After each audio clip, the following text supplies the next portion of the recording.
दोस्तों ये खबर उत्तर प्रदेश के आजमगढ़ से सामने आई है, जहां पे कारोबार में दुश्मनी के चलते एक 7 साल के बच्चे का गला रेत दिया गया और उसकी हत्या कर दी गई। इसके बाद उसकी लाश को बोरी में ठूसकर घर के बाहर एक पेड़ के नीचे लटका दिया गया। दरअसल 24 सितंबर 2025 की शाम को आजमगढ़ के पठान टोला मोहल्ला के रहने वाले मुकर्रम अली का बेटा साजेब, जिसकी उम्र 7 साल है, कक्षा 1 का छात्र है, वो शाम को लगभग 6 बजे के आसपास अचानक से घर के पास से गायब हो जाता है। और फिर इसके बाद उसके परिवार के लोग उसे हर जगह ढूंढते हैं, लेकिन वो कहीं भी नहीं मिलता। इसके बाद परिवार के लोग थाने जाते हैं और उसकी मिसिंग की रिपोर्ट लिखाते हैं, लेकिन पुलिस 24 घंटे की कह के उनको वापस लौटा देती है। इसके बाद मुकर्रम अली और उसके परिवार के लोग अपने घर के बच्चे को हर जगह ढूंढते हैं, लेकिन वो बच्चा कहीं भी नहीं मिलता। और फिर अगली सुबह यानी कि 25 सितंबर 2025 की सुबह लगभग 7 बजे का समय होता है। मुकर्रम अली के फोन पर एक फोन आता है और फिर उससे 12 लाख रुपए की फिरौती मांगी जाती है। मुकर्रम अली तुरंत ही पुलिस स्टेशन जाता है और ये वाली बात पुलिस को बताता है कि उससे 12 लाख रुपए की फिरौती मांगी गई है। अब पुलिस वाले पठान टोला मोहल्ले में आते हैं और उस नंबर की जांच पड़ताल करते हैं कि आखिर ये नंबर आया कहां से है,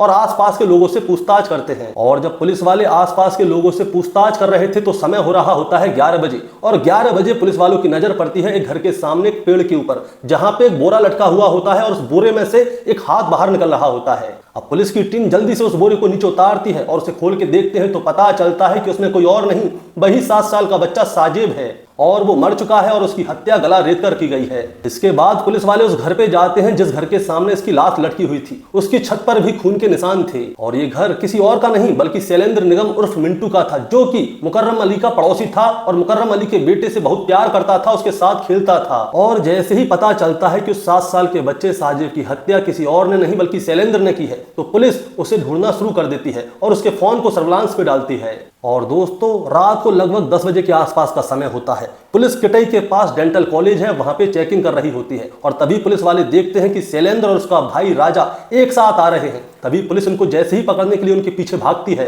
तभी शैलेंद्र और राजा पुलिस के ऊपर फायर कर देते हैं। इसके जवाबी कार्रवाई में पुलिस भी एनकाउंटर करती है और शैलेंद्र के पैर में 2 गोलियां और राजा के पैर में 1 गोली लगती है। इसके बाद उन दोनों को उठा के हॉस्पिटल ले जाया जाता है, उनका इलाज होता है, और फिर उनसे पूछा जाता है कि आखिर तुमने उस 7 साल के बच्चे की हत्या की तो क्यों की। तब पता चलता है कि कारोबार में दुश्मनी की वजह से शैलेंद्र निगम और उसके भाई ने अपने ही पड़ोसी मुकर्रम अली के बेटे साजेब अली, जिसकी उम्र महज 7 साल थी, कक्षा 1 का छात्र था, उसे किडनैप किया। फिर इसके बाद उसका गला रेता और फिर उसकी हत्या करके उसकी लाश को एक बोरे में भर के अपने ही घर के सामने एक पेड़ के नीचे तारों पे लटका दिया था।